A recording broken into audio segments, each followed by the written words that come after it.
ฮักก็อาตมาไปอีกแม่นแท้แฟนของเพิ่นฮักแห้งบาดเนี่ยแล้วก็เพิ่นก็เลี้ยงจนเสียสละคักอยู่เพิ่นก็บ่ได้ไปเฮ็ดงานทางใดเลยตั้งใจเลี้ยงน้องหนึ่งเนี่ยเห็นว่าเลี้ยงมาจนเท่าซุมื้อนี่ล่ะ6 ปีเพิ่นอาตมาก็ได้เอาบ้างบางเวลาที่เพิ่นบ่ว่างหรือว่าน้องหนึ่งอยากจะมาเรียนน้ำพอจังซี่ก็สิได้มาอยู่กับอาตมาเนาะแต่ว่าส่วนมากก็สิอยู่นำแม่รุ่นนี่แหละนั่นแหละแต่น้องหนึ่งติดหลวงพ่อติดหลายติดหลวงพ่อเนี่ยแกบ่ออกเลยอยากอยู่แต่น้ำหลวงพ่ออยากนอนแต่น้ำหลวงพ่อนั่นแหละเป็นอย่างนั้นในประวัติความเป็นมาเป็นอย่างนั้นก็เลี้ยงมาจน6 ปีแล้วซึ่งอาตมาก็ได้เฮ็ดกิจของสงฆ์คือเก่าเด้กิจของสงฆ์ก็บ่ได้ทิมดอกบ่ได้ทิมดอกผู้แม่นว่าบ่แม่นกิจสงฆ์น่ะแม่นมันบ่แม่นกิจสงฆ์แต่อาตมาบ่ได้ทิมกิจสงฆ์แม่นสิเลี้ยงลูกน่ะเนี่ยก็ได้เฮ็ดกิจของสงฆ์อยู่แต่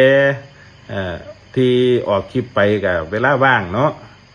ที่ออกคลิปนี่เป็นหยังมาเนี่ยอยากให้คนฮู้จักแน่ว่า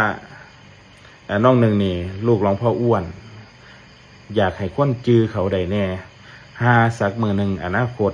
เขาใหญ่มากเนาะเว้าเนาะเว้ากับเว้าก็หาเฮาบ่ใหญ่บ่สูงไปน้ำเขาหาเฮาลมหายตายจากกับพ่อสิให้คนเนี่ยได้ฮู้จักว่านี่น้องหนึ่งลูกชายหลวงพ่ออ้วนเป็นลูกกำพร้าหลวงพ่อเลี้ยงมา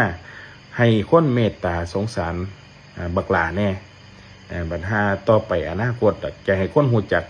น้องหนึ่งไว้ซื่อๆเนาะดังนั้นแล้วญาติโยมผู้ได้ฟังอันนี้แล้วพระอาจารย์ทุกรูปเนาะครับเนาะผมเลี้ยงน้องหนึ่งมาผมบ่เคยขอรับบริจาค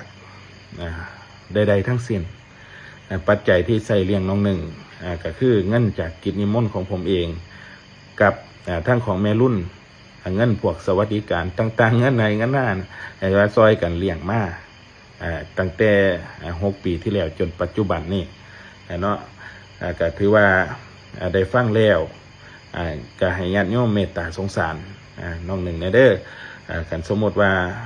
สิว่าน้องหนึ่งหรือสิว่าหลวงพ่อเนี่ย